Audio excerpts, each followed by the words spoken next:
Hello guys, I'm gonna give a weekly update, and I do realize that it's Sunday night. One thing I do want to point out is that Monday, the markets are not open due to President's Day, so keep that in mind in any of this news. You have an extra day to research and all that. Um, but Tuesday the markets will be open again, and I filmed this on Thursday, so anything that happened Friday, I'll leave as like a comment probably, because it will not be in the video. It's because this is Thursday night when I'm filming this, because I won't be around. But this will come out Sunday or Monday, knowing that the markets are closed Monday. So I'll get right into it. Coke had an earnings miss, the worst day in 10 years. Their stock was down 8%, which is about $4. I think $46 a share or something like that. This is off poor sales. They had poor foreign international sales due to problems with economies overseas, and also failure to catch on with new products, less growth. I think the biggest thing that created this drop wasn't about what happened last quarter, because there were growth. They beat estimates fairly well, I believe. And that wasn't the issue. But the issue was their forward earnings guidance is poor. It's basically flat. There's not going to be much growth they see. Said 3 to 4% growth would put in. Then they said they'll deduct some. I forget why. But the point is, they don't see much earnings growth over the next year, next few quarters, which is not good. Flat. And that's more of a defensive stock. So for a company like that to say that is not very good. Jobless claims rose again this week. Inflation data was flat. So what I want to get into this is that's good and bad, because we have a target of inflation which we want to get to, because inflation is it's so weird, it's so complex, but inflation to a certain extent is good, and when you get more than that, it's when it becomes bad. But yeah, in general, inflation is good, but high inflation is not, and low inflation is not ideal. Like if had like 2%, ideally 2% inflation annually, and it was I think 0.1% this month, which is normal. It's usually like 0.3%, 0.5%. So to be low, basically flat, is not the same. So that might create more change for the Fed to do on their relaxed way with the markets, with the rates, and that could create more turmoil looking ahead. They might also do nothing and say we're okay with that. We'll see what happens next month. It could be just a 1 month hiccup or not. I believe China's economy did have better data last month. Their economy picked up a slightly last month, whereas we remember the fourth quarter was poor. But that still doesn't mean the quarter itself will be good. Trump and Xi Jinping are working hard on a new trade deal before the March 1st deadline, but markets fell early this week on news that this would not happen. They would not be able to work this out. But with that said, the markets have rose again since Wednesday and Tuesday, that they're working hard to still have a deal before then. So who really knows what's going to happen, but the markets are up now, and honestly, I don't think a deal is going to happen. I feel both those guys know what they want, and for a in-place deal, I don't know how effective they'll be. Right here later. And then government shutdown was averted today with Trump signing the bill, the spending bill, but he also declared a state of emergency to get his border wall funding, which I don't think will affect the markets all that much, but I think the fact that the shutdown fear is gone will be good. I think that there will be a positive reaction to that. Here's some more negative stuff I want to get into. And there's one other thing I will say as well. So there was parts of Europe, especially the smaller countries, have already entered a recession, which is just negative growth, I believe, for 2 quarters, which is not good, and that will slowly start to spread. This is what economics have been saying all along, like the last year, is that recession's coming because we are in the last few stages of the economic cycle. Every 10 to 12 years, at most, really, the economy goes through this cycle. It's like a 12-stage cycle or something like that. There's a system, it's set up, typically follows this path, and we're on this last stage, this last bull run almost. That's not the right word, but that's the word I'm going to use. So we're in this last push, but the fact is that these smaller nations are in a recession that will spread, and slowly we saw China had issues in the last quarter. Who knows what's going to be this quarter? Germany's economy is slowing down a lot. So is the UK. That's a lot because of Brexit. People are moving, which I think is March 1st as well, when they're supposed to leave. But I'm not sure. It's sometime in March. If they leave, we don't even know if they will leave. When they first announced the Brexit vote in 2016, the markets fell. The markets haven't responded much off of that news. But when if they officially leave, well, it'll be interesting to see what happens to the markets. Will companies announce that they're formally moving? I believe Unilever did that. They moved headquarters and jobs, and all the banks want to move as well.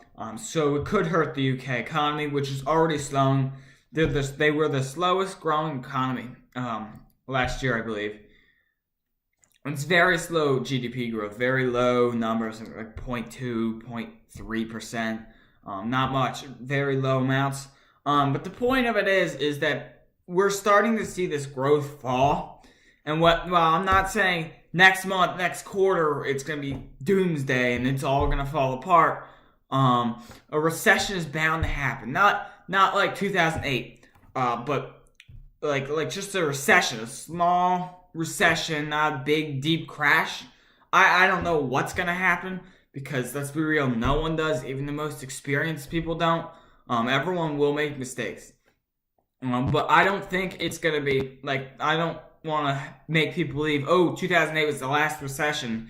Every recession is going to be like that. Because that could be a fear with a lot of investors. Was the last one was so bad. Will this one be bad? Because it will happen. It's bound to happen. It naturally happens. So will spread, I don't know. I said coming few years is when it probably will happen, because showing what's already happening now. There's one thing I want to talk about. It was $32 trillion in consumer debt, which is an all-time high. This was released by the Fed. It's for Americans. It's difficult to interpret these numbers because that's a lot of debt, right? But debt isn't necessarily bad, assuming we can pay it off. In a lot of cases, Americans can pay it off, so it's not bad. The problem that creates the bad debt is when Americans cannot pay off their debts. And there was also a report that came out, 7 million Americans are behind on auto payments, which means either stupid loans are being made, people are having trouble finding the money, and this wouldn't be because of the shutdown, because it's 7 million people. It'd be more than that. It'd be less than that if it was a shutdown. So I don't think the shutdown has much to do with that at all. Maybe a million, or 800,000, whatever the number was. But that's something to keep an eye on too, is if these debt levels are so high, which is fine, assuming we can pay for it. Debt is not bad, assuming it can be paid for. When I look at stocks, I know I didn't put this in the last video, but I always do look at the balance sheet, the debt levels. Are they able to pay this off? Or are they over leveraged? Things like that. So I think as America as a whole, are these debt levels sustainable? And they most likely are. 7 million Americans are behind on their auto payments.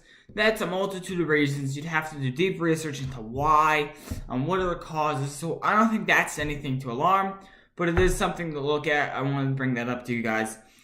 JP Morgan was announced to be the first U.S. bank to have a what's it called? Cryptocurrency, for anyone who cares about that. And blockchain definitely is the future of payments. Not the fact that, for those of you who don't know who blockchain is, I don't know much about it, but what I do understand is it's this online system of payments, not like Bitcoin. Bitcoin was a form of it. It was like a pioneer almost, but it was not not just Bitcoin. It's like technology. It's fintech. It's technology enhanced in finance and payment systems and all that. But it's not like Bitcoin. Because I think the first thing that comes to your mind is Bitcoin. Because Bitcoin and cryptocurrencies are a big thing, but that's not necessarily what it is. That's not the only thing blockchain is. But it's very complicated. There's a lot to that as well. So if you care more about that, research it. Bitcoin's struggling if anyone cares about that. They're very low, $3,500 a coin or whatever it is. One last thing I want to leave off with on this lovely, lovely, depressing day I'm ending with is Amazon said they are not going to have their headquarters in New York. This was over issues, prices. New York was going back on what they originally said for their deal, what they originally agreed on. This is public outcry. Public did not like a lot of things. People, higher traffic. I think long term it would have been a much better thing for New York, but the fact that they were not able to secure these deals in, it doesn't matter. Nothing happened. But housing prices did already rise. The thing is, when they leave, when a big company that 25,000 employees, I believe it was, making over $150,000 a year, when that many people are in, that will push housing prices, that push higher demand, that push the poor farther out. This has happened many times before. So if it happens again, it happens again. But the point of the matter is that if people struggle to meet their needs, they'll be pushed farther out. And for New York, I think this is a bad thing that they're no longer having a second headquarters. Amazon's not pursuing a second headquarters anywhere. They're just going to have them in Virginia as the first half and not look anywhere else like Philadelphia, Chicago, or New York. Now, I think there are a multitude of reasons. I haven't done much research, but this is just what my gut tells me. Is that Alexandria Ocasio-Cortez has been very vocal, and she probably had a little bit to do with it, but I don't know how much it is with her and with the government. The people don't want expensive living prices, more traffic, more people in their area. And then, because it's in Queens, it's not even in Manhattan, it's pushed, so it'll push people even farther out.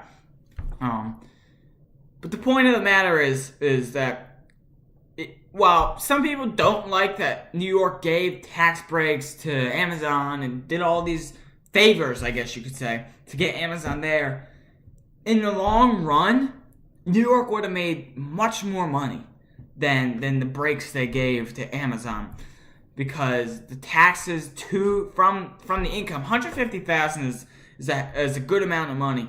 So for 25,000 people to be making that sum of money, you're gonna make a lot of tax money. Sales tax in that city is high, 12%, I believe, which is crazy. Every purchase you make is 12% sales tax. So the fact that that's there is crazy, as well. So those are things in the long run. I do think New York is missing out, but they were not able to secure a deal and they kept pulling back. So they got what they kind of deserved. They agreed to something and couldn't meet their end. So whatever happened between the two entities was not able to happen. And I think the thing with New York is New York does not want to be just the financial city that it's widely viewed as. They want to expand into technology and be more modern, things like that. Well, New York is modern, but New York's main industries, there's a handful of entertainment stuff, and then there's also financial services, things like that. They wanted a big technological presence there as well. And they were not able to secure that, so we'll see what happens. Aside from that, that's really all I have. Comment below what you think, what will happen. I know there's a lot of information. Just let me know what you think of the video, any of that. Any questions, I will respond. Any stocks you want me to do, I can do that as well. Analyze that as well. Alright, see you guys.